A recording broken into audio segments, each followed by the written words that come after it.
E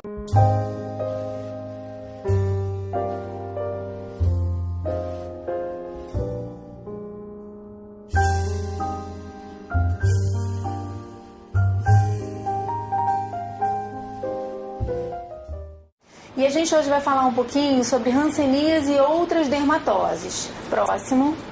Antes da gente começar, eu falei para vocês que eu gosto muito de falar, mas eu gosto também muito de alguns pensamentos. Eu acho que esse é um pensamento importante quando a gente vai começar a desenvolver algum tipo de aprendizado, de ensinamento, de estudo, né? Isso aí foi um pensamento do Leonardo da Vinci, onde aprender é a única coisa que a mente nunca se cansa, nunca tem medo e nunca se arrepende. Próximo. A gente vai começar conceituando hanseníase, né? O que é hanseníase? A hanseníase, ela é uma doença infecciosa, onde ela é causada por um Mycobacterium leprae, e esse Mycobacterium ele tem predileção pela pele e pelos nervos, né? Tanto é que os sintomas dessa doença, elas são associados a manchas na pele, alteração de sensibilidade e sintomas neurológicos. Próximo. O período de incubação dessa doença, ele pode variar, ele é bem diversificado, ele pode variar entre 3 anos a 10 anos, mas ele pode variar entre 2 anos a 10 anos. A média são 5 anos, onde geralmente você observa, a pessoa vai relatar que teve um contato na família prévio, um contato anterior, apesar que na vida a gente observa pessoas que tiveram contato com um intervalo maior que esse e que vieram manifestar a doença num período posterior de até 20 anos, tá certo? A transmissão ela acontece habitualmente pelas vias aéreas e esse contato é um contato mais próximo. Então, geralmente, a gente vai fazer uma avaliação das pessoas que tiveram contato após a confirmação diagnóstica, das pessoas que vivem com aquela pessoa doente, com aquela pessoa que tem a patologia. Nós temos 2 tipos de forma, uma forma que transmite a doença e uma forma que não transmite a doença. Nós vamos fazer a avaliação desses familiares, quer eles tenham a forma que transmite a doença, quer eles não tenham a forma que transmite a doença. Por quê? Aquele que tem a forma que não transmite a doença, ele pegou de alguém. E provavelmente esse alguém é da família dele, tá certo? A gente teve um caso no CMS Valdir Franco, era uma mulher que tinha uma forma tuberculoide, onde essa mulher levou a família depois para poder fazer a avaliação. Nessa família, quase ninguém tinha lesão, mas 2 outras pessoas tinham. Uma era o esposo dessa senhora, onde ele tinha uma forma borderline, dimorfa, que a gente vai discutir um pouquinho depois. Provavelmente ele foi a pessoa que transmitiu para a esposa e que transmitiu para um netinho, onde tinha uma mancha, uma mácula hipocrômica e que precisaria de uma investigação maior, poderia ser uma forma indeterminada. Essa é uma doença onde a possibilidade de adoecer ela não é tão grande assim. Algumas pessoas têm uma resistência natural à doença. Próximo. Como a gente falou, esses sintomas eles estão associados a aparecimento de mancha e a questão do adoecer tem muito a ver com a imunidade da pessoa. Próximo. Eu vou passar rapidinho, quem quiser saber se é um peixe-boi, isso é da reserva do peixe-boi, lá esqueci até o nome, Itamaracá, todo mundo riu, eu vou falar então, tá? Tem algumas fotos do meu arquivo pessoal e do meu arquivo de família. Eu tenho uma pessoa que viaja bastante, então tem algumas fotos legais e são do meu arquivo pessoal. Então, a chance de adoecer, a gente tem uma população, pena que eu não tenho laser point, mas eu tenho uma caneta. A gente tem uma população onde a gente tem, além dessas pessoas, a gente tem umas 50 pessoas que não têm a doença, e dentro do grupo das pessoas que estão doentes, a gente tem um grupo de 7. Onde a maior parte é a forma que não transmite a doença, que são os paucibacilares, e a gente tem um multibacilar. Esse é o que entra em contato com o restante da população e faz com que eles tenham o contato com o bacilo e tenham a possibilidade de adoecer. A maior parte das pessoas tem uma resistência ao adoecimento, tem muito a ver com a imunidade, e algumas pessoas vão acabar adquirindo a doença. Alguns vão adquirir a forma paucibacilar, que não transmite a doença, e outros vão adquirir a forma multibacilar, que tem o risco de fazer com que os outros venham a adoecer. Próximo. Isso aqui é a Avenida Brasil, 6 horas da tarde, pôr do sol. Foto do meu marido, tá? A classificação. Eu falei de paucibacilar e multibacilar. A gente tem duas formas de classificação. A gente tem a forma de classificação operacional e a gente tem a classificação de Madrid. Tem outra classificação que eu não vou entrar nesse mérito, nesse momento, que eu acho que não tem a ver com o tema de hoje, tá certo? A classificação operacional, ela se baseia no número de lesões que a pessoa apresenta.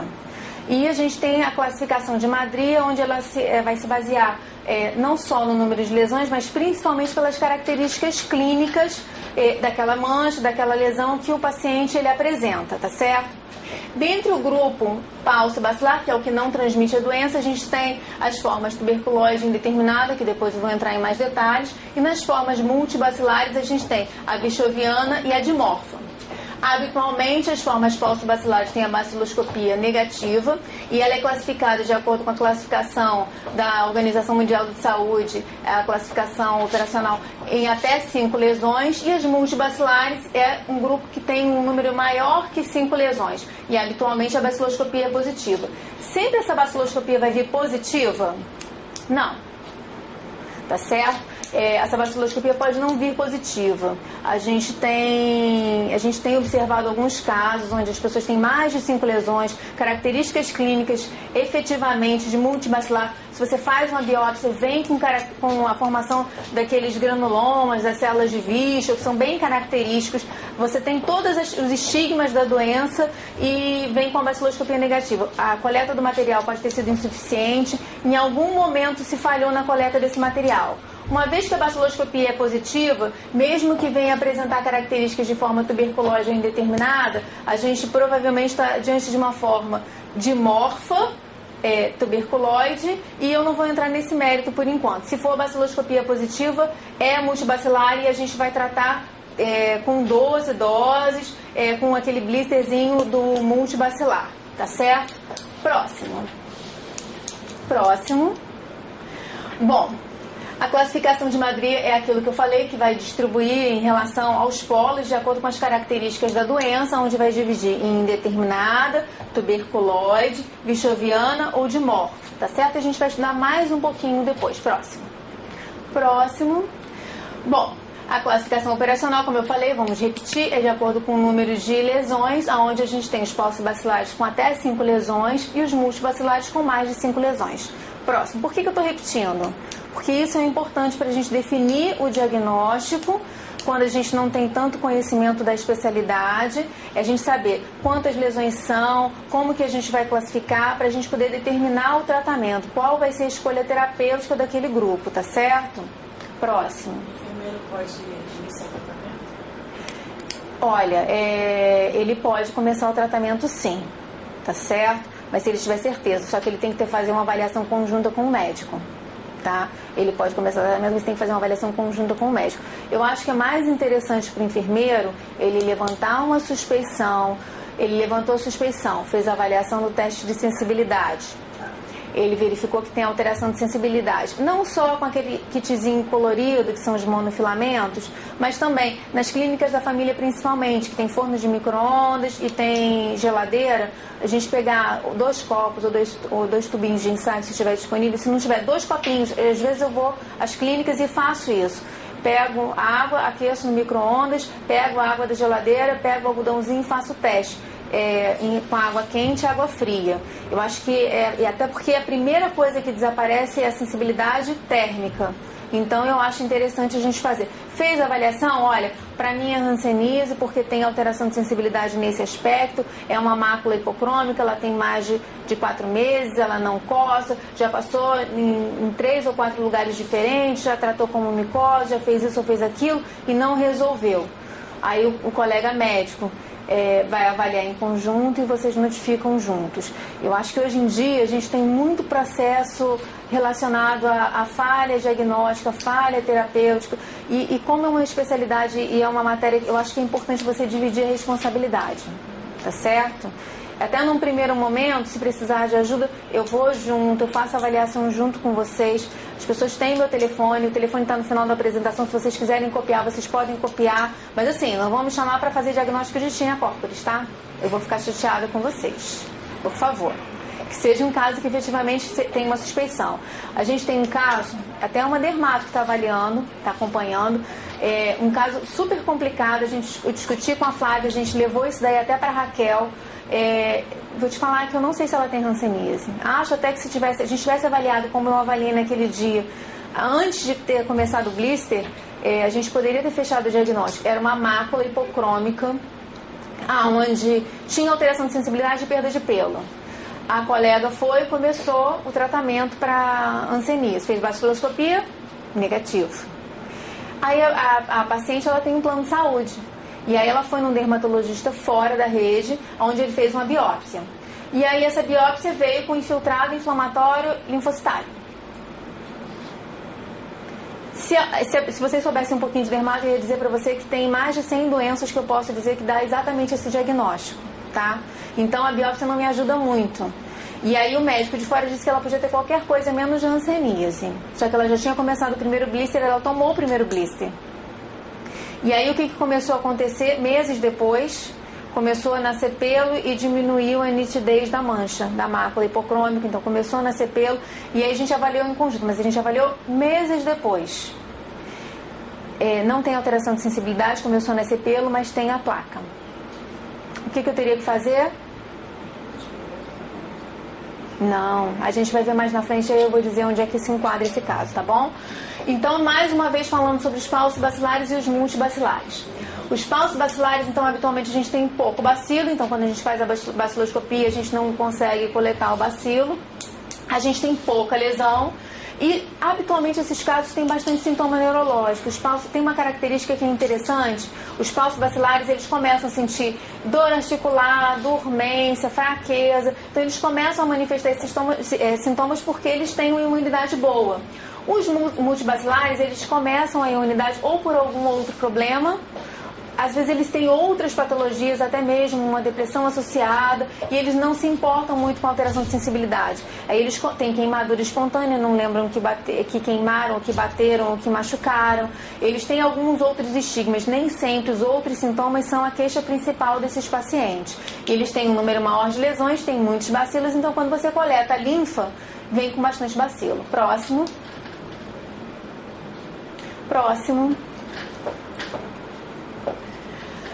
A hanseníase indeterminada. Então a gente vai falar sobre a hanseníase indeterminada. Qual é a característica da hanseníase indeterminada?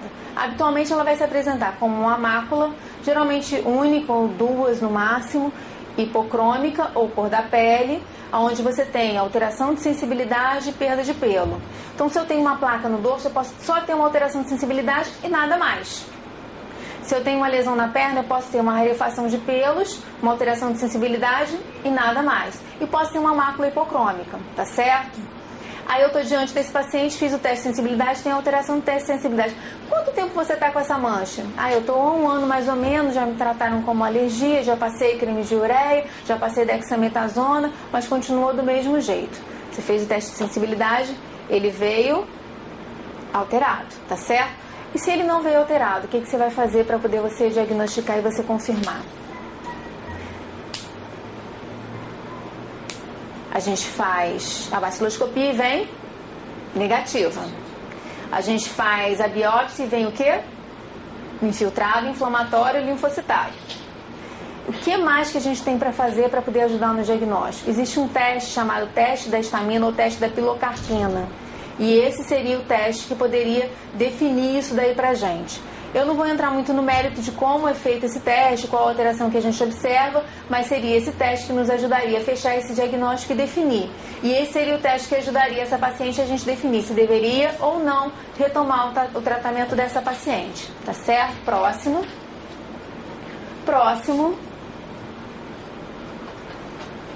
Bom, então aqui a gente tem a apresentação da lesão. Se a gente pudesse apagar a luz, eu acho que seria mais interessante. Será que alguém pode apagar um pouquinho? Tá ótimo. E aí aqui a gente tem as máculas hipocrômicas, tem aqui, tem uma aqui, tem uma outra aqui, tem uma outra aqui. Próximo. E tem aqui também, ó. Uma mácula hipocrômica no dorso com alteração de sensibilidade. Próximo. Essa aqui a gente vê muito associada à dermatite atópica. Só que a gente vai fazer o teste da sensibilidade, na dermatite atópica vai estar normal a sensibilidade e no caso de hanseníase indeterminada vai vir alterado. Próximo. E a gente vai fazer diagnóstico diferencial com algumas doenças. Existem outras doenças que se apresentam como máculas hipocrômicas. Mais na frente eu fiz uma coletânea de fotos de doenças que podem ter as mesmas características que hanseníase e as mais comuns que a gente vai ver também durante o dia da mancha, que eu acho que são interessantes. Então a gente tem uma mácula hipocrômica que pode ou não ter uma hiperemia, que não vai ter alteração de sensibilidade, mas eu posso dizer para vocês e garantir que em vitiligo às vezes as máculas elas têm alteração de sensibilidade, tá bom? Mas isso deixa para um próximo momento, habitualmente não tem. Próximo. A esclerose tuberosa, onde a gente pode ter também algumas máculas hipocrômicas. Próximo. E o neva crônico, é muito comum em bebê a gente observar o aparecimento dessas máculas, aonde, como que a gente vai avaliar a sensibilidade no bebê é um pouquinho difícil, mas habitualmente em bebês essas máculas elas são bem nítidas, bem definidas, aparecem nos 6 primeiros meses e não tem alteração de sensibilidade. Geralmente a gente vai testar mais com gelado para não machucar a pelezinha do bebê. Próximo. A gente tem a hanseníase tuberculose. A hanseníase tuberculose, ela se apresenta habitualmente com uma placa ou uma mácula eritematosa. Ela pode se apresentar eritemato circinada com os bordos elevados. Habitualmente vai ter alteração de sensibilidade. A forma tuberculose ela vai vir geralmente com poucas lesões ou não associada a sintomas neurológicos. O que a gente observa? Umas 3 ou 4 lesões no mesmo segmento, no mesmo membro ou pelo menos no mesmo dimídio corporal. Isso é o habitual.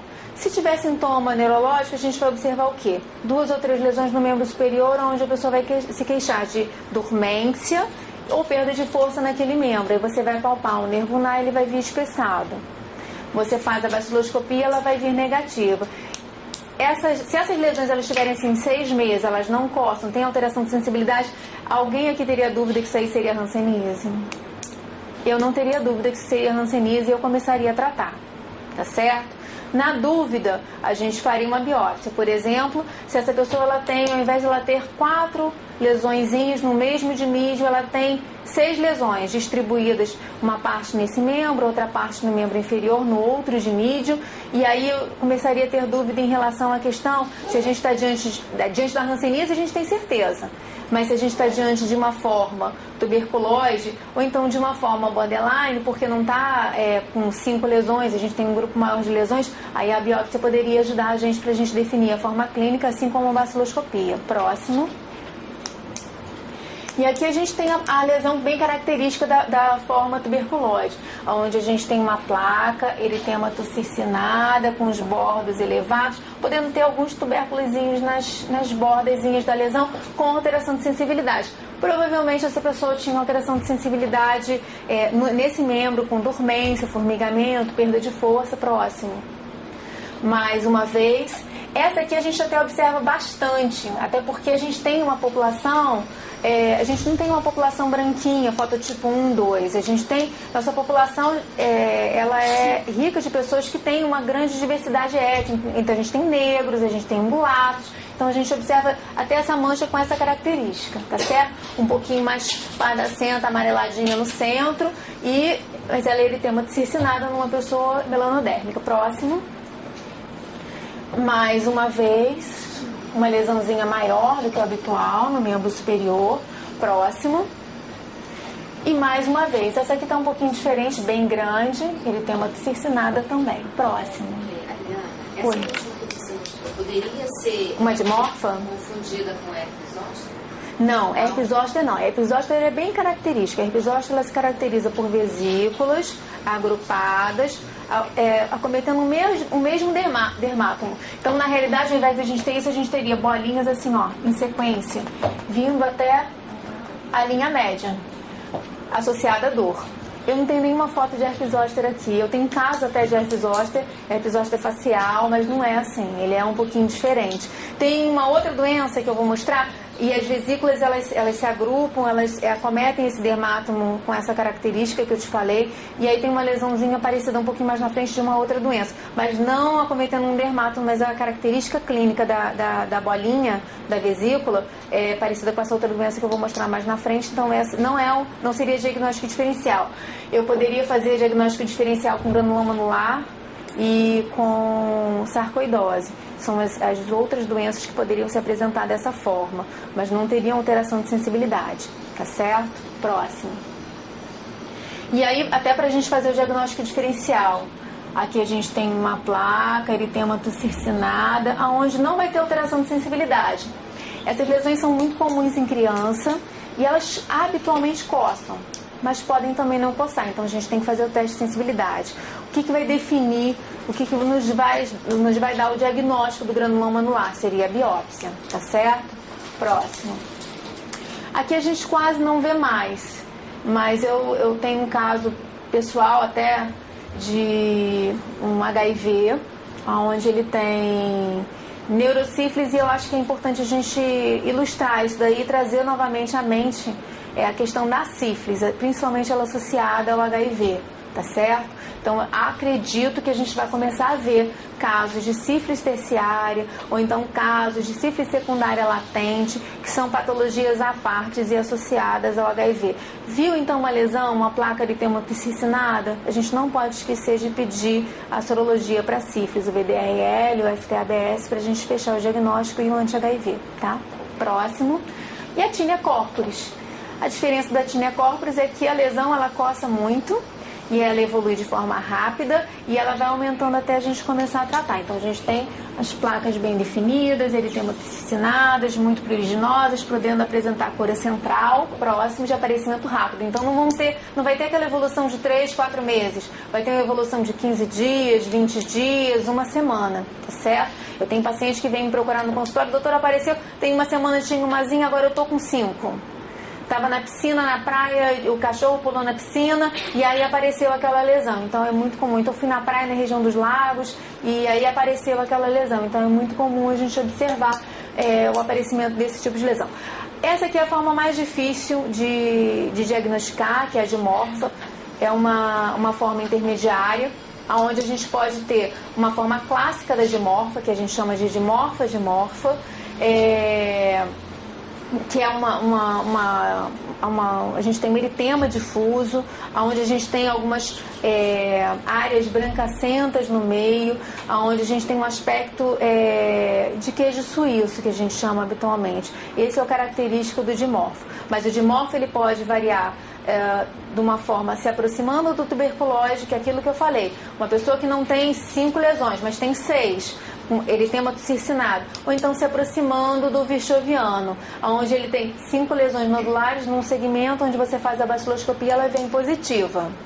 E aí a gente tem uma forma de morfa virchoviana. Mas não vamos entrar nesse mérito. Então, o virchoviano habitualmente ele tem uma infiltração difusa, um eritema difuso com algumas áreas brancacentas com aspecto de queijo suíço, um aspecto foveolar que a gente chama. Esse é esse aspecto do queijo suíço, que é uma área branquinha e um eritema difuso. Próximo.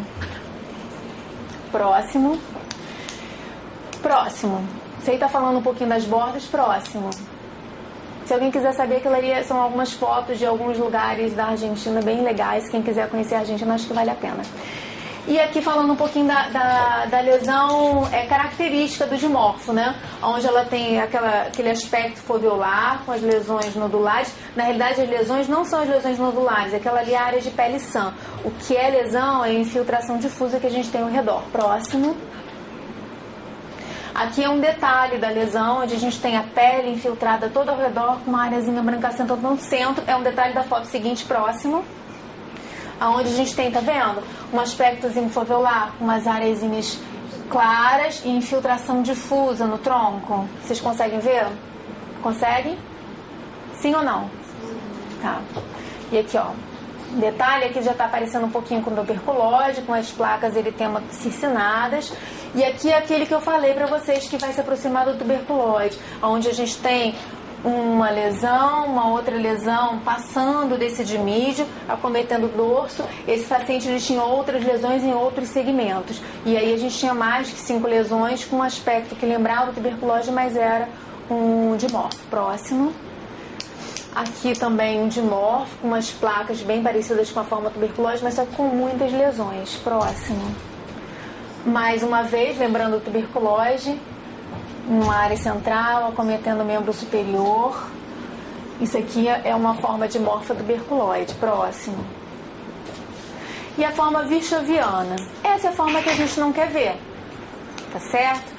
Esse é aquele que a gente não quer ver, mas é aquele que a gente tem na nossa mente. Quando a gente pensa no paciente com hanseníase, a gente pensa no paciente virchoviano, onde ele vai ter muitas lesões nodulares, infiltração de orelha, madarose lateral, que é a queda do terço distal da sobrancelha, destruição de septo nasal, a mão em garra, mal perfurante plantar.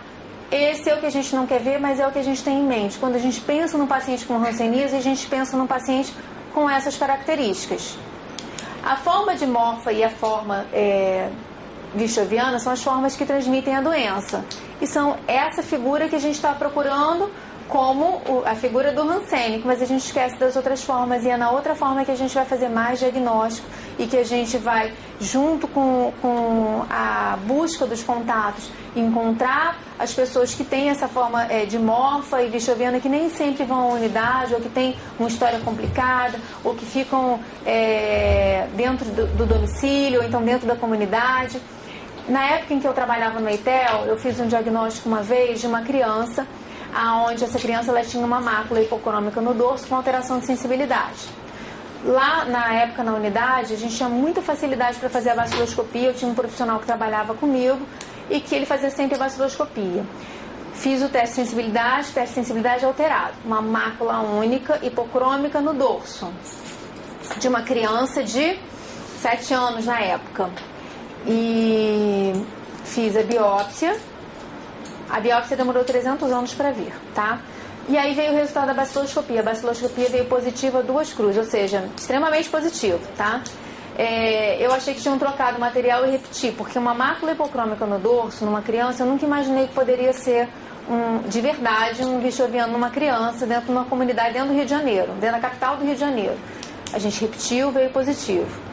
Ele era uma forma dimorfa, onde a gente conseguiu trazer a família. O pai dele tinha hanseníase, ele era envolvido com tráfico dentro da comunidade, o tio dele. Tinha umas 4 ou 5 pessoas com a forma virchoviana, inclusive um com a forma que a gente não quer ver. Por mais que a gente não queira ser preconceituoso, no dia que eu fiz o diagnóstico desse primeiro paciente totalmente estigmatizado, foi o dia que eu fiz a minha segunda dose da BCG, que na época era preconizado, tá? Mas é o que a gente não quer ver. E infelizmente a gente ainda faz diagnósticos em dias atuais de virchoviano com todas as características. Mas nem sempre o virchoviano vai ter todas as características. Ele vai ter lesões nodulares, 20, 40 lesões nodulares distribuídas no tronco e nos membros inferiores, uma infiltração de face, de orelha, uma madarose lateral, que às vezes a gente tem dúvida se é uma característica da pessoa, se é uma característica física mesmo dele ou da família, ou se tem a ver com a hanseníase. E aí a gente faz a baciloscopia, ela vem positiva, a gente começa a tratar e o paciente ele se modifica. Um artifício que a gente tem interessante para a gente poder verificar se é uma característica física dele ou não, seria a gente pedir a identidade dele. A gente pede a identidade para ver se tem a sobrancelha, se não tem, se tem o nariz infiltrado, até para a gente poder diferenciar se ele está infiltrado ou não. Próximo. Próximo. Próximo. Acho que a gente não vai entrar muito nesse mérito nesse momento. Próximo. Pode ir para o próximo. Isso aí fala um pouquinho da evolução, das características. Eu acho que a gente não vai entrar muito nisso. Além das características das lesões, a gente pode ter outras características associadas à hanseníase virchoviana, onde a gente já pode ter um espessamento neural, uma queixa importante. Ele não vai valorizar, mas se você começar a testar a força desse paciente, você vai ver que ele tem uma diminuição de força. Ele pode ter uma garra móvel que ele não valoriza, mas ele tem, principalmente em pés, então ele pode ter aqueles dedinhos em martelo, que a gente chama. Próximo. Além de ter outras características físicas em outras regiões que não vou entrar agora nesse momento, nesse mérito. Próximo. Próximo. A baciloscopia, ela é francamente positiva, então a gente vai fazer, até porque eu não estou falando um pouquinho de infiltração, a orelha fica infiltrada, a face fica infiltrada, o nariz começa a ficar, a gente vai observar quando colher a baciloscopia desse paciente, a linfa ela vai vir mais fácil e vai ser bem rica em bacilo. Próximo. E essa aqui ela é uma foto característica de um paciente com a hanseníase virchoviana, onde ele tem várias lesões nodulares, alguns tubérculos, mais de 20 lesões, acometendo não só o dorso, mas os membros, e eu garanto para você que ele tem não só do lado esquerdo, mas também do lado direito. Próximo. Aqui também face, lesões na face, no tronco. Próximo. Aqui um detalhe da mesma foto, olha, lesões nodulares aqui. Próximo. Aqui também, aqui lembra até algumas pessoas, elas dizem, não, eu tô com alergia. E aí vem assim pra você. Quanto tempo tá durando essa alergia? Ah, não, tem uns 2 anos. As pessoas veem assim, tem um caso, inclusive, que faleceu numa unidade, o paciente ele era diabético, ele frequentava a unidade porque ele tinha uma úlcera de perna, inicialmente das 2 pernas, tá certo? Ele perdeu uma das pernas, e ele estava com outra perna. Ele nunca foi à unidade porque ele estava com lesão no corpo, ou porque ele tinha dormência, ou porque ele tinha formigamento. Esse paciente, ele tinha mais de 60 lesões nodulares no corpo, mais parecidas até com aquela foto anterior do dorso que eu mostrei para vocês, onde ele tinha mão em garra, os dedos em martelo, ele tinha madarose lateral, ele tinha infiltração de face, ele tinha infiltração de orelha, ele era aquele rancênico que a gente não quer ver. E ele nunca foi unidade por nenhuma dessas queixas. Tinha espessamento neural, tinha tudo isso que você possa imaginar que um rancênico tem. Ele tinha tudo isso e ele nunca foi unidade com essa característica. Eu pedi a identidade dele para a gente poder ver se essas características eram características físicas da família ou se realmente ele estava modificado pela hanseníase. Não tenho a menor dúvida que ele tinha hanseníase. Tenho dúvida sim se a perda do membro dele foi decorrente do diabetes ou se foi decorrente da hanseníase. Infelizmente ele veio a falecer, mas não tenho dúvida que ele tinha hanseníase e ele não foi unidade preocupado com isso. Então, paciente com lesão assim, que fala pra você que tem uma alergia que está há 2 anos, não é mais surpresa pra mim, tá certo? Próximo. E aqui a infiltração de face, tá vendo? O rosto dele tá todo como se ele tivesse tido uma alergia, o rosto inchado, com a madarose lateral. E de infiltração de orelha, vai mostrar mais um detalhezinho de lado. Próximo. Aqui, ó, a orelha dele infiltrada. Não é uma infiltração tão importante, certo? Mas tá infiltrado. Se você pedir a identidade desse moço, certamente ele tinha a sobrancelha e a orelha dele não era tão infiltrada. Próximo. E esse é o que a gente não quer ver. Aonde a gente já tem, olha... A gente tem, ele tem mão em garra, não dá pra ver aqui na foto, mas já tem reabsorção óssea, destruição de septo nasal, infiltração de orelha, madarose lateral, ele tem atrofia inclusive, olha, de membro superior. Esse é o que a gente não quer ver, mas de vez em quando, ainda hoje, em tempos atuais, dentro da cidade do Rio de Janeiro a gente vê. Próximo. Mas é esse que a gente busca, mas nem sempre é esse que a gente vai encontrar. A gente tem que buscar aquele da mácula hipocrômica e da lesão eritemato-cicinada que não coça e que está ali presente há uns 4 meses mais ou menos.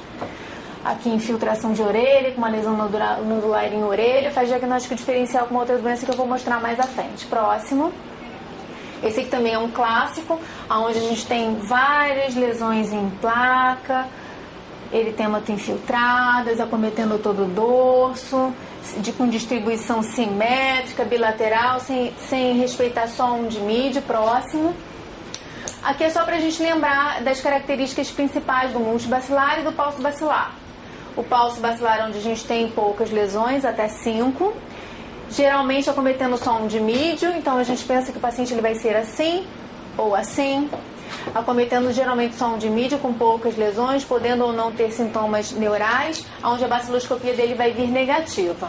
E a forma multibacilar, onde a gente tem muitas lesões, uma infiltração difusa, com acometimento de nervo, onde ele nem sempre vai se queixar, com a baciloscopia positiva. Próximo.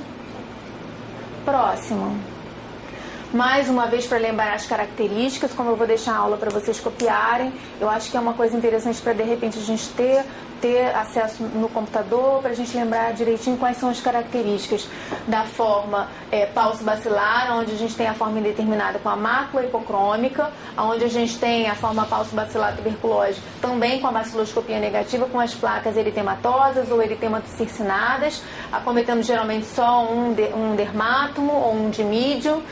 E a forma de morfa, que tem aquele aspecto foveolar, que é aquele aspecto do queijo suíço, com a baciloscopia habitualmente positiva, com mais de 5 lesões. E a forma vinchoviana, onde a gente tem lesões nodulares, tubérculos, com muitas lesões. A forma multibacilar é mais de 5 lesões, mas geralmente quando a gente encontrar um vinchoviano, a gente vai ver 20, 40 lesões. A gente pode até colocar no sinal maior que 20 lesões. Próximo. Aqui a gente tem só a demonstração dos blisters, onde a gente tem o blister adulto para a forma multibacilar e o blister adulto para a forma pauci-bacilar. A gente tem também uma opção de blister para criança. A gente tem que lembrar que criança também tem hanseníase, para a forma pauci-bacilar, para a forma multibacilar. Próximo. Onde o pauci-bacilar ele vai tomar 6 doses, onde essas 6 doses devem ser tomadas num período de até 9 meses. Então, teve feriado, eu fiquei doente, eu viajei de férias, eu sou militar. A gente tem muito paciente militar que viaja de um lugar para o outro. Isso é uma coisa que a gente observa até com alguma frequência, algumas unidades têm.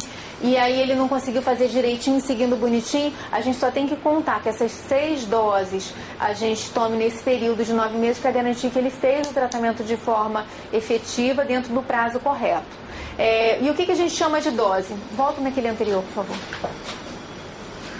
A gente tem uma partezinha aqui em cima, tá vendo?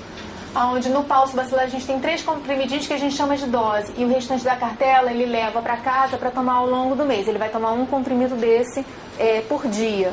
E aí ele volta no mês seguinte para poder tomar uma nova dose e pegar uma nova cartela para dar continuidade ao tratamento. O multibacilar ele também tem essa partezinha onde ele toma 5 comprimidos e ele leva o restante da cartela para tomar em casa, onde ele vai tomar 2 comprimidos. Próximo. E no pauci-bacilar ele vai tomar na dose supervisionada a rifampicina e a dapsona, e todos os dias ele vai tomar a dapsona, que é o comprimido branquinho. Próximo. E o multibacilar ele vai ter que tomar 12 doses num período de até 18 meses. A gente tem alguns pacientes que às vezes a gente fala isso, mas a gente tem pacientes que a gente tem que sentar e fazer as contas, né? Ver se tomou, se não tomou. A gente teve até um caso lá no PAN que a gente teve que sentar para ver direitinho se estava dentro do prazo para terminar o tratamento ou não, ou se teria que recomeçar o tratamento. Onde ele vai tomar rifampicina, dapsona e clofazimina no dia da dose supervisionada, e depois ele vai tomar todos os dias a dapsona e a clofazimina. Próximo. Isso aqui é um esquema de dose para criança, mas só para a gente saber, nesse momento que existe, a gente tem a opção da medicação líquida também. Próximo. E esse aqui é o cartão de aprazamento que a gente deve utilizar para não se confundir. Porque senão a gente marca num outro lugar e a gente não consegue lembrar, e até pra gente poder calcular direitinho se a pessoa fez ou se não fez, tá certo? Onde a gente bota a data que a pessoa provavelmente vai vir aqui em cima, e embaixo a gente coloca a data que ele veio.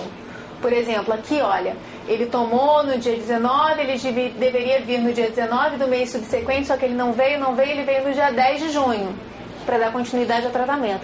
E aqui a gente consegue quantificar melhor e acompanhar melhor com o uso desse cartãozinho do aprazamento, para que a gente possa calcular melhor esse período, se ele tomou, se ele não tomou. Nem sempre a gente vai ter aquele paciente bonitinho que vem na data que a gente programa, alguém ficou doente, teve que viajar, então com o uso do cartão a gente controla se ele veio, se ele não veio, se a gente tem que ligar para ele, se tem que mandar correspondência para que ele possa vir e dar continuidade ao tratamento. Próximo. Isso aqui é uma fichinha que todo mundo deveria ter nas unidades, junto a um livro preto, para que a gente possa fazer o controle adequado dos pacientes. Próximo. Aqui é a fichinha do Sinam, onde a gente pede para que todos os campos sejam preenchidos. Eu costumo dizer que a gente só sabe aquilo que informam a gente, né? Eu, além de trabalhar aqui no município, tenho consultório. E no meu consultório tem uma paciente que ela trabalhava dentro do laboratório do Lassen, que fazia os exames pra gente. Na época, esse ano eu tive dengue. E na época em que eu tive dengue, todas as unidades estavam abarrotadas de pacientes com dengue. E ela falava assim pra mim, todo mundo está dizendo que estão diminuindo os casos de dengue. Foi uma época onde a gente teve uma baixa na quantidade de notificações por causa do aumento no volume de pacientes que estavam sendo atendidos e ficou um pouquinho, houve um delay, eu costumo dizer, em relação à notificação e os casos existentes. Então estava diminuindo? Não estava, porque os exames continuavam chegando em grande quantidade, estava precisando de uma nova organização de como seria feita essa notificação para que todos os casos fossem notificados. Então a gente só vai saber aquilo que nos informam. Então a gente só vai saber se o caso de Hansen é de adulto, se é de criança, se é de adolescente, se a escolaridade é baixa ou não e qual é a profissão dessa pessoa, se informarem pra gente. Então por isso que é importante a gente preencher todos os campos e não esquecer dos contatos domiciliares, que é como eu falei pra vocês. O grupo que a gente vai notificar mais são os paucibacilares. E dentro desses paucibacilares ele deve ter algum contato que é multibacilar que está passando a doença para todo mundo. Próximo. Isso aqui é o verso onde além dessa questão da notificação, dos contatos que ficam nesse verso, a gente tem a avaliação do grau de incapacidade. Existe uma outra coisa dentro da hanseníase que é a reação. E eu só vou saber se a pessoa está em reação ou se ela está evoluindo com um agravamento da patologia, se ela está evoluindo com alguma sequela, se eu tiver uma análise comparativa. Então, eu preciso saber como ela está hoje. Se ela começou a tratar hoje, ela veio daqui a 2 semanas, ela não tinha dormência nem parestesia, mas eu não palpei a força dela, não avaliei ela em termos de grau de incapacidade, se ela voltar daqui a 2 semanas e ela tiver uma dormência, um espessamento, eu não vou poder saber como ela estava comparativamente, se ela já tinha essas alterações e agora é que ela resolveu questionar isso daí, ou se ela não tinha essas alterações, ela começou a apresentar. Então, a análise da reação ou do grau de incapacidade, ela é uma questão comparativa. A gente tem um problema na rede, e isso é uma coisa importante a gente colocar, que é a avaliação do grau de incapacidade inicial.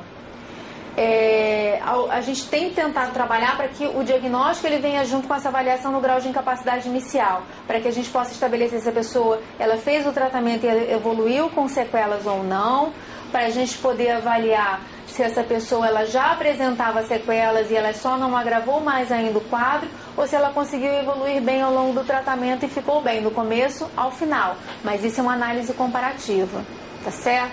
Outra coisa importante, o paciente começou a tratar hoje. Ele é paucibacilar, para mim hoje ou ontem, tanto faz. Ele não está transmitindo a doença porque ele é a forma paucibacilar. O multibacilar, a gente deu o blister para ele hoje. O que é defendido pela Organização Mundial de Saúde é que ele, a partir de hoje ele tomou o blister, ele não vai estar transmitindo mais a doença para ninguém, tá certo? Então ele não está impedido de trabalhar, ele não está impedido de ir para a escola e ele não está mais transmitindo a doença para as outras pessoas. O mais importante é a gente fazer o contato com os demais e aí sim a gente poder definir se tem outras pessoas com a forma multibacilar e fazer o diagnóstico. Próximo. Isso daqui é uma folhinha que a gente tem da avaliação dos contatos. Próximo. Essa daqui é um outro instrumento que a gente tem para avaliação dos menores de 15 anos, que é um grupo importante. Como eu falei para vocês desse caso que era multibacilar, dessa criança que eu peguei, que eu acho que é necessário, se faz necessário uma ação dentro das escolas, até para avaliar esses outros casos. A gente tem muitas pessoas dentro de comunidade, onde a gente tem pessoas que estão envolvidas com tráfico, onde os pais dessas crianças não saem, esses pais eles estão doentes, eles não vão às unidades para serem avaliados e a gente vai fazer o diagnóstico dessas famílias através dessas crianças que estão indo à escola. Próximo. Isso aqui é o que é importante a gente ter na unidade, no prontuário do paciente. Eu sei que algumas clínicas não têm o prontuário em papel, mas o sistema, eu já tive numa unidade, a gente viu que tem uma opção do módulo de hanseníase, inclusive com o esqueminha do boneco, inclusive com a opção da gente tirar foto e salvar dentro do prontuário eletrônico, que eu achei bem legal. Isso é uma coisa que eu não sabia, aprendi visitando as clínicas. Próximo. A gente tem dentro da hanseníase, como eu falei, as reações hansênicas. Eu não vou me estender muito nas reações porque tem a outra parte importante das outras doenças, tá certo? As reações, a gente tem uma reação tipo 1 e tipo 2. E eu quero que vocês gravem o seguinte. A reação tipo 1, a gente chama de reação tipo 1 ou reação reversa. A reação reversa, ela se chama de reversa porque é quando a gente começa a tratar e a gente tem o aparecimento de uma característica diferente do que a gente espera. Quando a gente começa a tratar alguma coisa, a gente espera o quê? Que as lesões sumam e que a gente melhore. Na reação reversa, ela acontece o quê? Acontece o contrário do que a gente espera. A gente começa a ter uma exacerbação daquelas lesões iniciais. Então, se a gente tinha uma placa quase pouco infiltrada, ela fica bem infiltrada.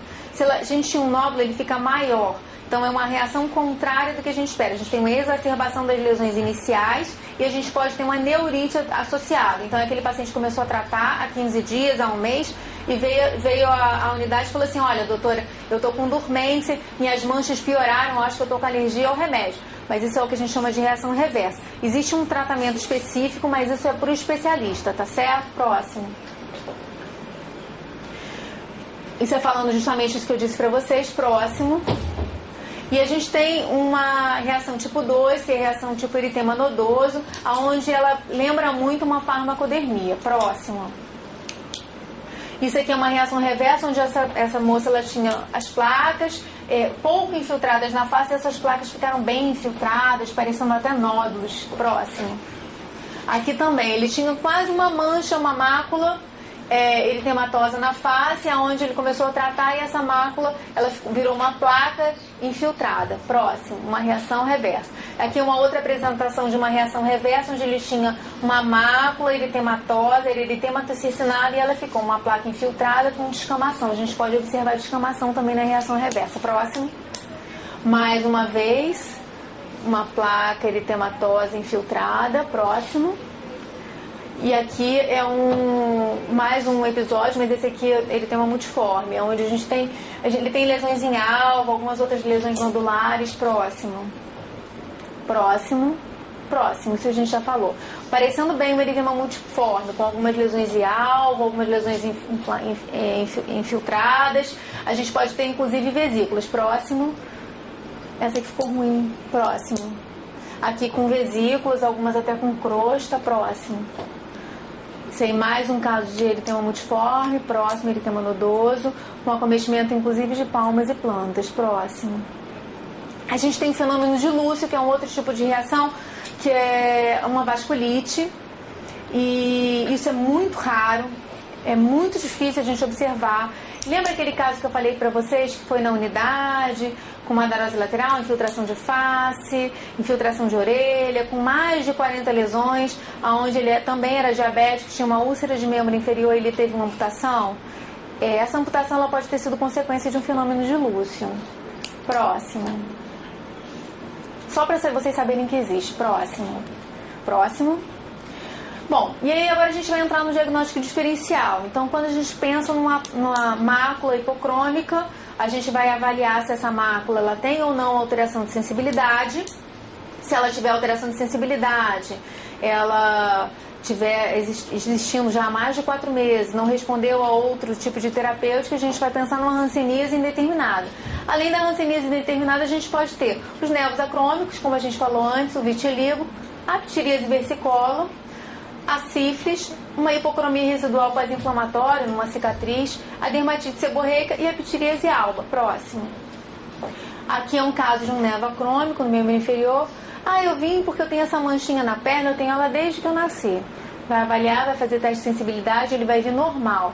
O que confirmaria efetivamente o diagnóstico seria a biópsia, tá certo? Mas eu tenho desde que eu nasci, eu não tenho alteração de sensibilidade, ela está aí do mesmo jeitinho que ela estava quando eu era criança, hoje ela se apresenta. Próximo.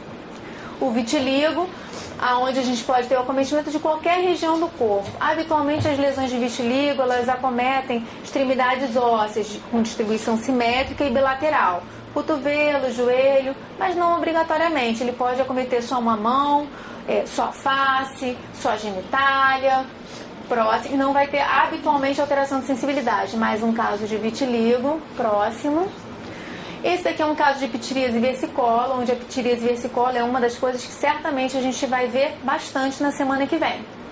A ptiríase versicolor pode ou não coçar, habitualmente não coça, e tem um sinalzinho característico que eu acho que é importante a gente aprender, que vai nos dar essa diferenciação em relação à ptiríase versicolor. Esse sinalzinho se chama sinal de Zilleri.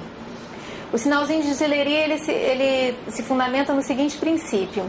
A gente vê essa plaquinha, a gente vai pegar a pele, vai estender a pele ao redor e a gente vai observar que a lesão, ela vai se tornar mais nítida. É como se saltasse uma poeirinha e ela se torna mais evidente. Isso é característico da ptiríase versicolor e se chama sinal de Zilleri.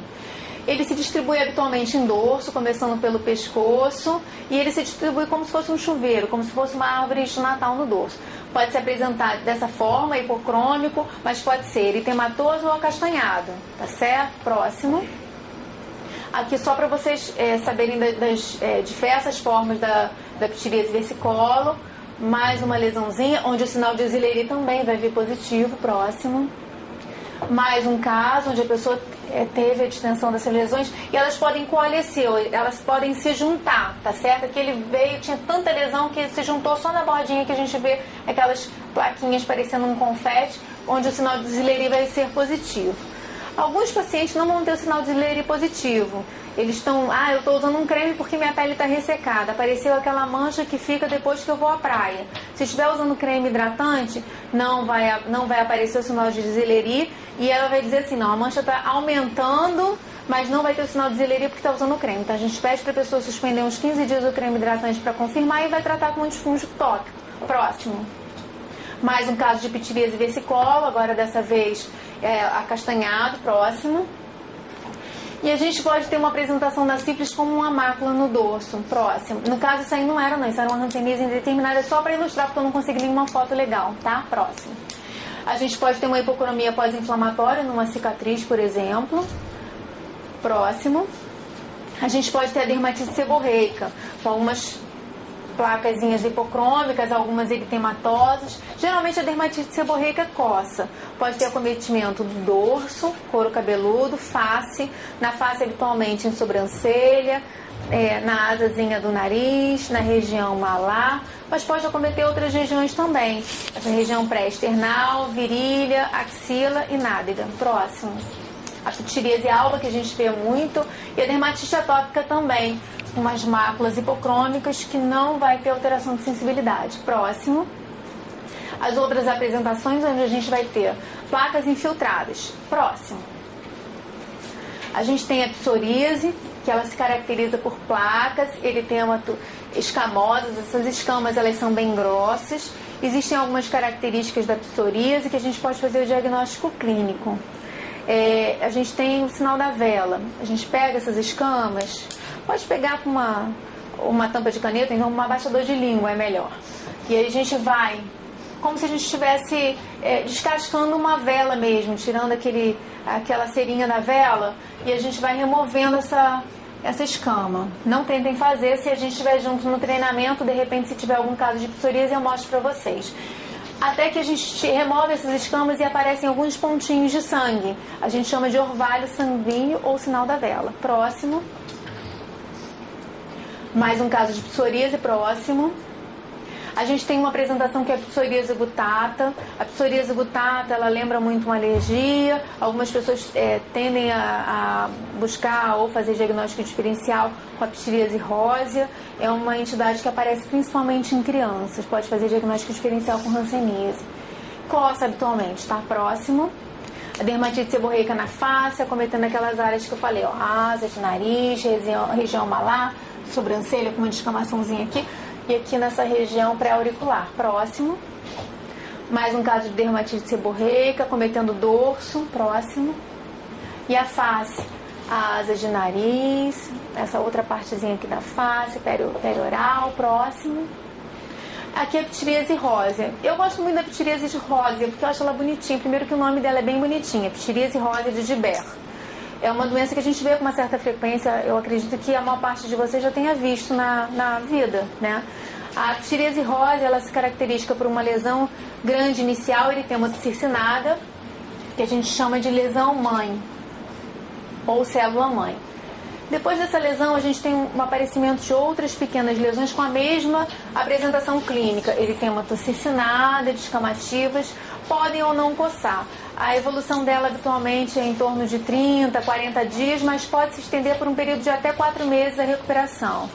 Começa habitualmente no tronco, pode depois se estender para membros superiores e inferiores. Eu costumo dizer que parece uma montanha-russa. Depois que a gente entra nessa montanha-russa, ela faz todo esse ciclo. Se for muito pruriginosa, a gente faz um antialérgico oral. A gente pode utilizar um cremezinho hidratante. Eu acho interessante não utilizar corticoide tópico por causa da extensão que pode acometer e habitualmente não acomete fácil, tá certo?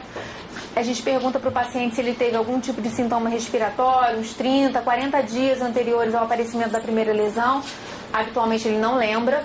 No segundo momento em que ele vem à consulta, uns 15 dias depois, ele vai dizer para você, doutora, realmente eu tive um pouquinho de dor de garganta que melhorou, isso tem uns 2 meses, eu achei que ia ficar doente, não fiquei, melhorei logo. E uns 40 dias depois apareceu a célula mãe, ou lesão inicial, e o aparecimento das demais, que elas vão se estendendo depois do local que apareceu, restante do tronco e membros superiores e inferiores. Próximo. Aqui é um caso de esclerodermia, onde a gente tem uma placa esclerotrófica, as fotos não estão tão legais, mas é só para a gente saber que existe, pode ter acometimento sistêmico e vai fazer diagnóstico diferencial com hanseníase. Não vai ter alteração de sensibilidade. Próximo. O diagnóstico é confirmado pela biópsia, tá certo? O líquen plano, onde a gente tem essas pápulazinhas, é onde ela pode ter estriações na superfície, que não dá para ver tão bem. Próximo. A coloração habitual dela é essa coloração violácea com algumas estriações na superfície. Ela pode ter estriação nesse sentido e nesse sentido quando as lesões são maiores. Habitualmente elas coçam muito. O líquen plano, é importante a gente fazer uma investigação com algumas outras doenças. A gente tem que fazer uma série de exames, inclusive sorologia de hepatite B, hepatite A, investigação de HIV, eu acho que é interessante a gente fazer. E a gente pode passar um cremezinho de corticoide, mas o ideal é encaminhar para o especialista. O líquen plano, habitualmente, a falha terapêutica é muito grande, então acho que seria interessante encaminhar para o especialista e acompanhar. Próximo. O líquen mixedematoso, que pode estar associado à doença tiroidiana. Próximo. A sarcoidose, onde a gente tem essas lesões nodulares que podem coçar ou não. O diagnóstico ele é confirmado também por biópsia. Próximo. O lúpus eritematoso, onde a gente tem o aparecimento dessa placa, eritematose, miose de borboleta em face, acometimento de articulações associado à dor, queda de cabelo. Pode ter, nos homens, a gente pode ter acometimento de todo o tronco, porque os homens, eles, final de semana, eles andam sem camisa e tudo. 9 de cada 10 casos são mulheres em idade fértil, tá certo? Está associado a idade fértil e exposição solar. Próximo. A tínia corporis, que é uma micose, onde a gente tem as placas muito semelhantes à hanseníase e tuberculose, mas que coçam, têm evolução rápida, crescem, aumentam, onde a gente tem, olha, a placa, eritema circinada com cura central, que é o mais característico.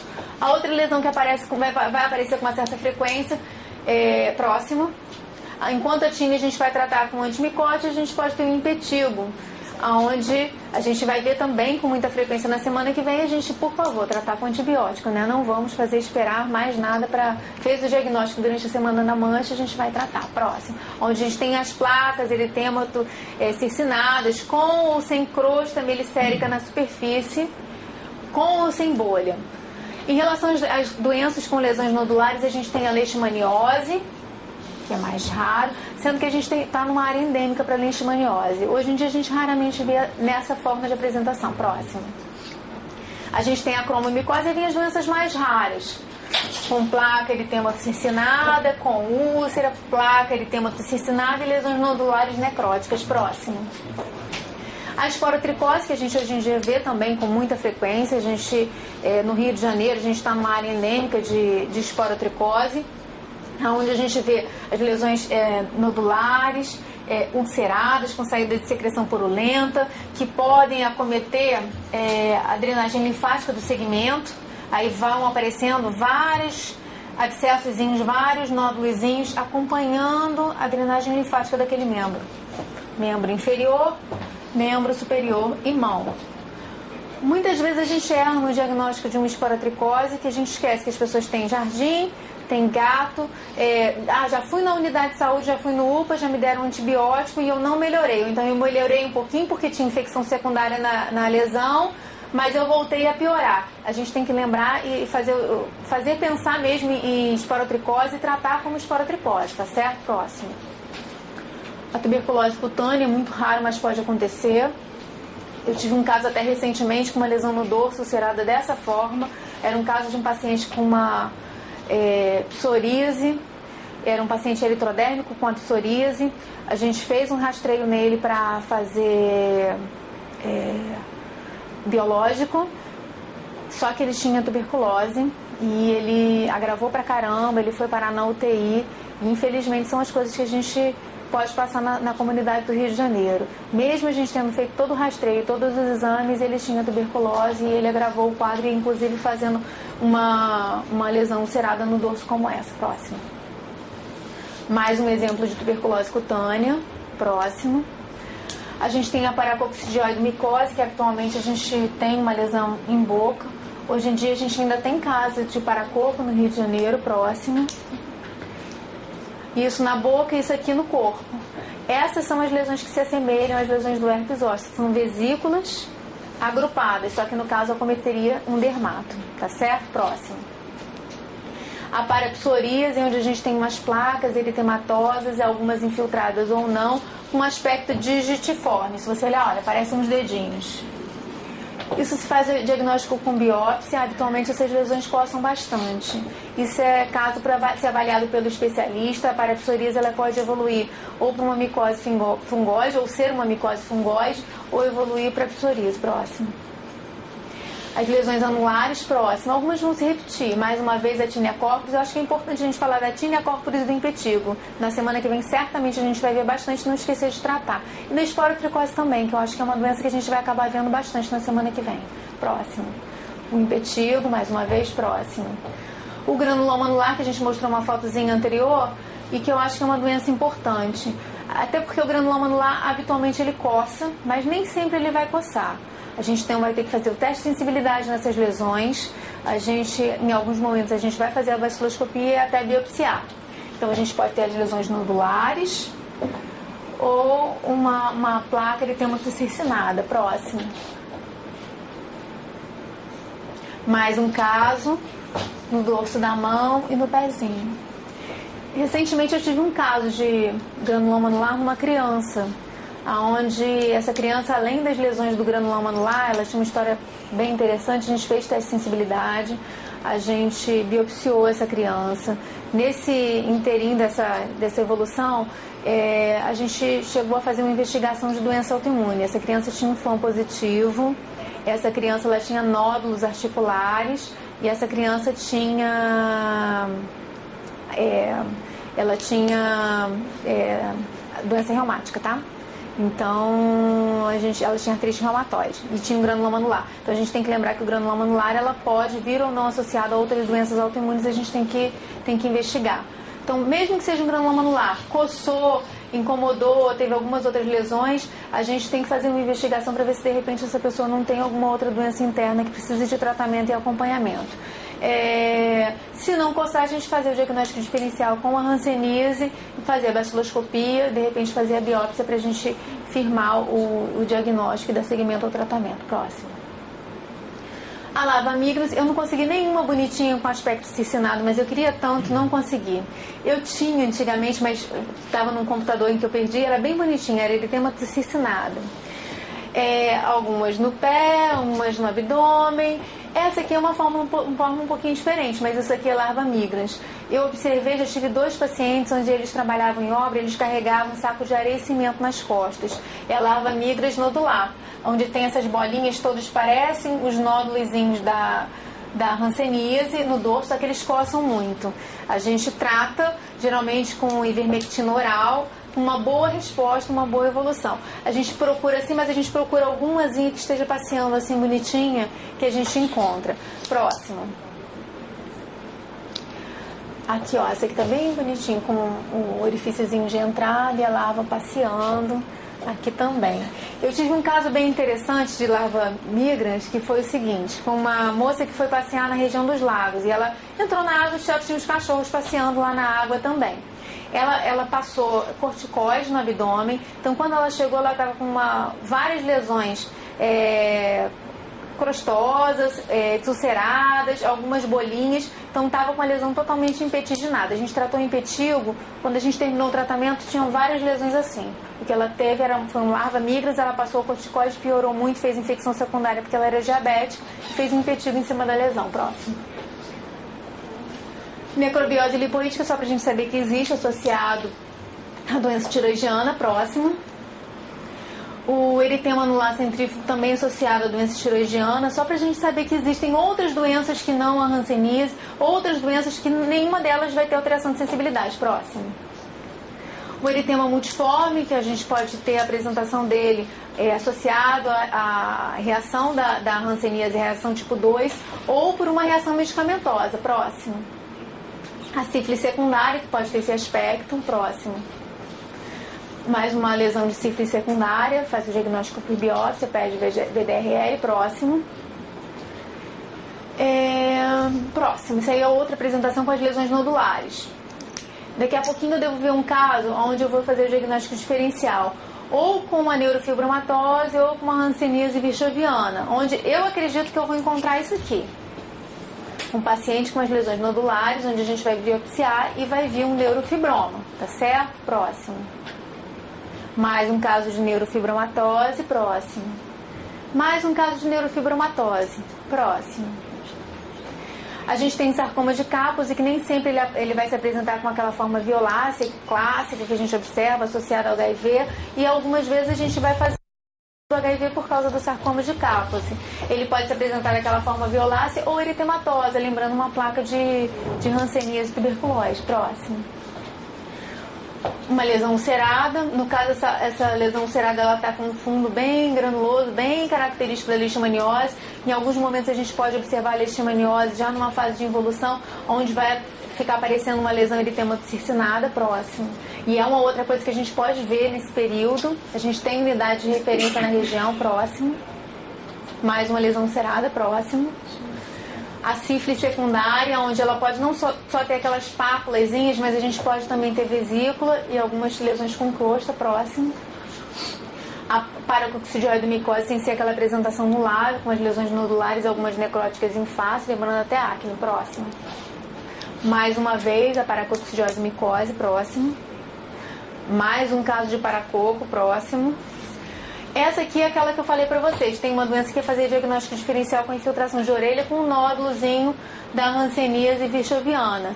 É a lobomicose, onde ela se apresenta, ela tem só o acometimento da orelha. Faz diagnóstico diferencial pela biópsia e a baciloscopia, que vai vir negativa nesse caso. Próximo. A xantomatose, onde a biópsia a gente vai ter a presençazinha de células de gordura, onde a gente vai ter esses nódulos subcutâneo. Dependendo da xantomatose, a gente tem um xantoma eruptivo, onde a gente tem pacientes que têm o triglicerídeo assim, nas alturas. Eu tenho mais de um paciente, onde a gente fazia biópsia, o resultado da biópsia demorava um pouquinho, pedia exame laboratorial com perfil lipídico e que confirmava o diagnóstico de xantomatose, aonde o laboratório me ligava, às vezes nem 24 horas depois, para dizer: doutor, olha só, seu paciente está com 700 de triglicerídeo, é isso mesmo? Aí eu já entrava em contato com o paciente, porque realmente era a apresentação cutânea da doença sistêmica que ele possuía. Próximo. As farmacodermias, que podem, não tanto com a hanseníase, mas a gente pode observar mais nas reações hansênicas. Próximo. E nos casos de infiltração difusa, que vão fazer diagnóstico diferencial com aquela forma de morfa que eu falei para vocês. Próximo. Aqui no caso da leishmaniose, com infiltração de orelha, sendo que na infiltração de orelha a gente tem algumas lesões ulceradas, uma vesícula, algumas crostas, o acometimento do nariz, da face. Próximo. Os linfomas cutâneos, onde a gente tem uma infiltração difusa da pele, com umas placas infiltradas. Isso aqui é só um detalhe. Próximo. Aqui no caso da síndrome de Cesarrie, onde a gente tem uma infiltração difusa, lembra bastante aquele caso da forma de morfa. O que vai dar o diagnóstico diferencial para a gente vai ser a biópsia e a baciloscopia. Próximo. O mixedema generalizado associado à doença tiroidiana. Próximo. Além da apresentação com lesão cutânea, a gente tem as apresentações sem lesão cutânea. A gente tem uma forma de hanseníase chamada neural pura, que é uma forma pauci-bacilar, onde o diagnóstico é um pouquinho mais difícil. Esse é um diagnóstico do especialista, onde a gente teria que ter a eletroneuromiografia e a biópsia de nervo para poder fazer. Isso é um capítulo à parte. É só a gente lembrar que às vezes o paciente vem com sintoma neurológico, ele pode ter hanseníase sim, e lembrar que além da hanseníase existem outras doenças que podem desencadear sintoma neurológico. Algumas doenças autoimunes, geneticamente determinadas, outras adquiridas. Próximo. Aonde a gente tem nas neurites, a gente tem o espessamento dos nervos, então a gente palpa o ulnar, o cubital, o tibial ou o pedioso. Ele pode vir espessado, ele pode ter choque, ele pode ter dormência. Ele pode ter perda de força, ele pode ter algum tipo de atrofia, no caso das mãos, tenar e hipotenar. Aqui são os principais nervos que a gente avalia. Então a gente tem o tibial posterior, o fibular, o radial, o ulnar, o cervical, o mediano. Próximo. Nos casos de hanseníase, né, a gente fez o diagnóstico. Em que momento e com que frequência eles devem ser avaliados? No caso dos pauci-bacilares, eles vão vir todo mês para tomar a dose supervisionada. A avaliação avaliação no grau de incapacidade, palpação dos nervos, teste de sensibilidade, ele deve ser feito no começo e no final do tratamento. Então, no momento zero, ou seja, na dose inicial e quando completar os 6 meses. O multibacilar, ele deve fazer a avaliação no começo, com 6 meses e no final. Se ele tiver alguma reação, ele tem que ter as portas abertas para que ele possa voltar e a gente possa entrar com a medicação específica para minimizar as sequelas que a doença traz. Próximo. Aqui é só para a gente detalhar quais são os graus de incapacidade, mas eu não vou entrar nesse mérito nesse momento. Próximo.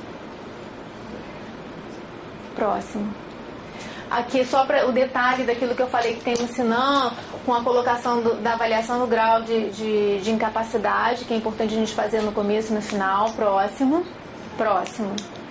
Aqui é só mais uma vez um detalhe, isso aí é para vocês levarem e guardarem informação com vocês. No outro treinamento que a gente faz só de Hansen, a gente detalha mais essa informação. Mais uma vez o detalhe dos principais nervos. Onde as pessoas elas podem ter sintomas oftálmicos também, tá certo? Então às vezes a pessoa diz assim, eu estava bem e agora eu não estou enxergando direito, minha visão está embaçada. É um pouquinho complicado quando o paciente é diabético, então a gente tem essa questão, mas a gente tem que avaliar. O paciente de hanseníase, ele pode ter alteração visual e isso ser uma reação hansênica. Para fazer o diagnóstico, não esquecer de fazer uma boa avaliação, conversar bastante em relação à história, para ver o detalhe de quando começou, se coça ou se não coça, fazer avaliação detalhada em relação ao teste de sensibilidade. Quem tem a oportunidade de fazer com água quente e água fria, eu acho que é importante. Palpar os nervos. Próximo. Mais uma vez falando do teste de sensibilidade. Os casos de dúvida. Quais são os casos mais complicados? É quando a gente tem as crianças. Por que a criança? Porque a criança ela não vai conseguir informar tão bem para a gente a questão da sensibilidade ou não. Na realidade, a avaliação de sensibilidade, ela depende muito da colaboração do paciente. Não só da pessoa que está fazendo a avaliação, mas também do paciente. Criança, a gente tem uma dificuldade maior para informar, não só as menorzinhas, mas as maiores também. Eu fui avaliar há algum tempo atrás uma mocinha que tem 12 anos. Ela possuía 2 placas, uma na perna e uma no braço, com alteração de sensibilidade. Fiz o teste, tinha alteração de sensibilidade. Fiz o teste de novo, não tinha alteração de sensibilidade. Aí ela, na realidade, eu não sei se ela estava com medo de fazer a biópsia, com medo de fazer a baciloscopia, ou se ela realmente não tinha alteração. Então, mesmo a pessoa, quando não tem um amadurecimento suficiente para entender exatamente aquele exame que ela está fazendo, ela traz algumas dificuldades para a gente avaliar. Então, criança ou pessoas que têm algum tipo de problema neurológico ou psiquiátrico, elas vão trazer uma dificuldade maior. Os casos das formas indeterminadas, onde a gente pode ter uma placa com perda de pelo, com alteração de sensibilidade. E esses são os casos que eu acho que são os mais difíceis. E os idosos, que também têm uma dificuldade maior de auxiliar no exame. Próximo. Isso aqui é só para demonstrar como é feita a baciloscopia, onde a gente faz a coleta da linfa na orelha, no cotovelo e no joelho ou na lesão. Próximo. Isso aqui é só uma demonstração de uma lâmina de uma coleta de baciloscopia, com as globias que a gente encontra na baciloscopia. Próximo. E aqui é para a gente lembrar que o nosso trabalho, né, ela é uma oficina onde a gente pode fazer a nossa própria luz. Então, se a gente investir no nosso trabalho, a gente vai trazer luz para esse nosso trabalho e enriquecer o nosso trabalho. Próximo. Isso aqui é um... Na verdade, eu botei alguns autores que eu gosto bastante, acho que são importantes. A gente lembrar que a ignorância da gente, ela gera uma confiança muito grande. Então é lembrar da gente enriquecer o nosso conhecimento para que nós não sejamos ignorantes e a gente não tenha certeza de tudo. Saber que a gente tem sempre alguma coisa a aprender, sempre alguma coisa para ganhar, né? Até eu aqui mesmo, como eu falei para vocês, eu não sabia que o sistema, ele tinha opção de Hanseníase, eu aprendi que tinha, achei bem interessante descobrir algumas coisas que o sistema pode oferecer para o programa de Hansen. Próximo. Próximo. E esse aqui eu gosto muito do Einstein, né? Lembrar que todos nós somos geniais, aonde quando a gente pensa que o peixe ele vai conseguir subir uma árvore, que ele nunca vai conseguir, a gente vai achar que ele é estúpido. Então eu espero que todos nós possamos ser os gatos que vão subir nas árvores e que possamos enxergar vários casos de Hanseníase e a gente faça bastante diagnóstico com razão. E se não for um caso para fazer diagnóstico, a gente não faça, porque não é um caso de Hanseníase. É isso, obrigada. Próximo. É isso, gente, obrigada. Pronto, fale. Pode, você. Olha só. Não posso sair daqui, esqueci. Na verdade, na informação que chegou até a nossa unidade, assim, tipo assim, Tânia, você vai participar de uma reunião que vai falar sobre nós, bom, associar a Hanseníase, uma vez que a gente já vem estudando isso já há um tempinho, né? E sempre é bom a gente lembrar... Eu acho que você já teve num treinamento, não já? Em alguns. Mas assim, não é uma área assim que a gente até tem assim preferência, vou ser sincera. E a gente sempre acaba sendo desviada por um outro campo, né, de atuação. Mas enfim. E eu imaginei, vamos ter algum evento, né? Mas eles não entraram em maiores detalhes comigo. Você poderia explicar? Então eu vou explicar para vocês. O que vai acontecer semana que vem? O que vai acontecer semana que vem é o seguinte. Tem o que? Um mês e meio? Um mês e meio mais ou menos. A Flávia sentou com a Raquel e até porque que é gerente do programa de Hanseníase, aonde ficou estabelecido a criação de um Dia da Mancha. Esse Dia da Mancha não é uma novidade. Acho que a maior parte das pessoas não conhece o Dia da Mancha, mas ele não é uma novidade. Eles já existiam em alguns outros momentos. A Ana Lira deve saber disso, até porque ela faz parte do PAN há bastante tempo.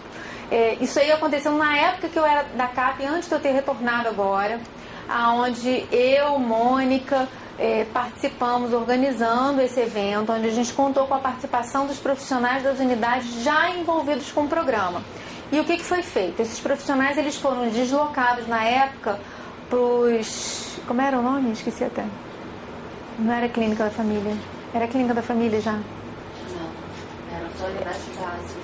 Não, mas... a gente foi às Clínicas da Família, que na época quem tomava conta era o GAT, e a gente foi às Clínicas da Família, quem é dessa época deve lembrar disso, e aí a gente deslocou os profissionais que trabalhavam no programa de Hansen para essas unidades, e a gente fez a captação dos casos, com a avaliação desses casos e a criação de agenda para depois para as unidades mães, para que acompanhassem os casos que fossem confirmados. Eu participei em 2 dias, em 2 lugares diferentes, onde nesses 2 lugares a gente acho que fez um diagnóstico de Hansen, 300 ptirias vesicólos, não sei quantas miotíneas corporis, não sei quantos impetigos, tinha um vitiligo, tinha uma pessoa que já tinha tratado, mas foi lá porque queria ganhar o dia, entre outras coisas, né? Que a gente sabe muito bem que faz parte desse dia a dia. Isso foi naquele momento. No outro momento, tiveram algumas ações dentro das campanhas de vacinação voltadas para a Hanseníase, onde era distribuído o folheto, onde se informava o que era a mancha. Mas a gente, cada vez mais, a gente precisa estar junto da comunidade. E a gente precisa cada vez mais treinar vocês. Porque a gente observa que não é uma área de interesse, tá certo? Não vamos colocar de interesse, não é uma área de aptidão. De repente você é o peixe que não consegue subir na árvore em relação à Hanseníase. mas eu vou querer transformar você num peixe voador, entendeu? Porque a gente precisa aprender um pouco mais. De repente, se a gente não tem segurança, a gente tem que buscar o nosso suporte para ganhar essa segurança e essa certeza daquilo que a gente vai fazer. E talvez a única oportunidade que esse paciente tenha de ter contato com a área de saúde seja através de você. Eu não consigo estar em todas as unidades, a minha colega Adriana, que é do PAN, também não consegue estar em todas as unidades e ela não tem tantos braços e pernas para abraçar todo mundo e estar em todos os lugares. A gente sabe que os nossos pacientes, eles têm algumas questões que eles não podem ir a todos os lugares. Tanto é que a clínica da família vai dentro da unidade, vai dentro das casas, aliás. Para que eles avançam à unidade mesmo, ao núcleo, né, onde ficam os profissionais. Então eles vão às casas e é uma forma de você conseguir atingir esses pacientes. E existe uma preocupação em relação à hanseníase, a esses pacientes que estão escondidos dentro de casa. E aí, se eu não fizer de você um peixe voador, eu vou perder a oportunidade de tratar esse paciente multibacilar. Então, isso é uma coisa. E aí, o que foi planejado nesse momento? A gente ia oferecer esse treinamento, tanto é que ele está sendo filmado para que as pessoas que não estão aqui possam assistir essa aula, para que elas possam identificar uma mancha suspeita. A gente vai coordenar em relação a uma mancha suspeita, que as unidades que não têm dúvida, se de repente eu estiver junto com essa unidade, ou a Flávia, ou alguém que possa fechar o diagnóstico junto, que a gente possa começar o tratamento. Se for uma coisa mais complicada, que tem uma reação, a gente encaminhar para as unidades mãe, porque esse é um caso da unidade mãe, para acompanhar a reação ou alguma coisa parecida.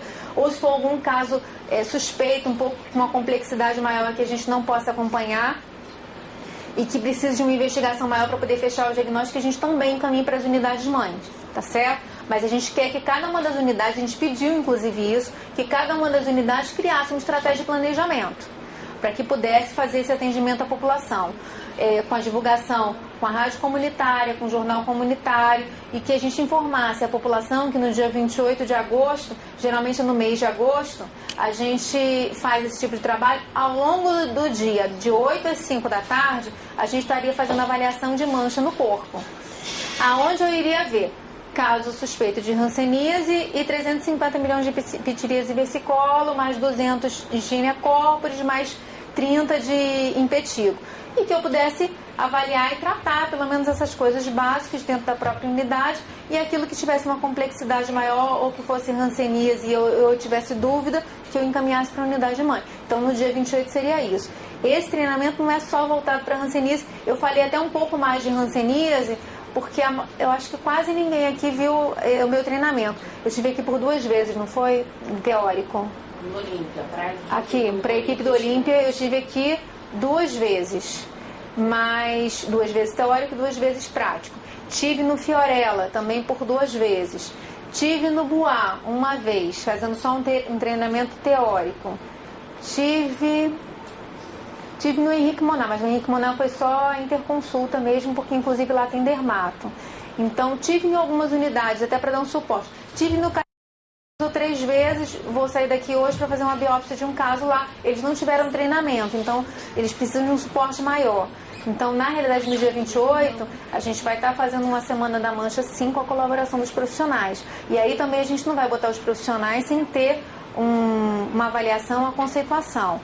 Tive dúvida, peguei um caso estranhíssimo, estou confusa, vamos marcar outro dia junto comigo. Meu telefone está ali, ele fica ligado o tempo todo. Na aula, por exemplo, eu não atendo. Se tocou agora, eu não vi. Quando terminar a aula, eu vou retornar as ligações que foram feitas para mim, tá certo? Ele não está ali para enfeitar, pode ligar. Se for algum horário que eu não possa atender, só não me liguem de telefone bloqueado, porque aí eu não retorno a ligação. E algumas vezes eu estou em alguma reunião ou alguma coisa que não posso atender, e aí eu retorno sempre que for possível, que eu estou fazendo algum procedimento. Então, acho que a Kátia já me ligou algumas vezes, né? Mais de uma vez, o pessoal do Henrique Monar. Então, é isso que vai acontecer semana que vem. Então, se os gerentes não informarem, estou informando agora, e a gente, em algumas unidades, não passar nessa ação daí para a gente ainda. O que foi elaborado pelas unidades, porque a gente também sabe que cada unidade tem sua limitação. Cada unidade tem seu perfil. Eu não posso querer que todo mundo vá para um calçadão, por exemplo, ou que vá para uma unidade mais avançada, de repente eu tenho uma escola que é num lugar mais central, mais interessante, onde eu tenho um grande fluxo de pessoas próximo do comércio. E aí eu acho que cada unidade deveria elaborar a sua ação para aproveitar melhor esse dia. Para botar foto no blog, né? Acho que é bem legal. Só complementando o que a Adriana falou, qual é a proposta do Dia da Mancha? A gente promover a circulação da informação da hanseníase, que a gente sabe que é muito pequena na comunidade, porque a gente não tem números tão impactantes quanto a tuberculose, uma taxa de detecção de 105%. Então, os números são menos expressivos. Então, a gente quer que a informação circule e que promova na população uma autossuspeição, que a população seja capaz de se olhar, avaliar que tem uma mancha e busque serviços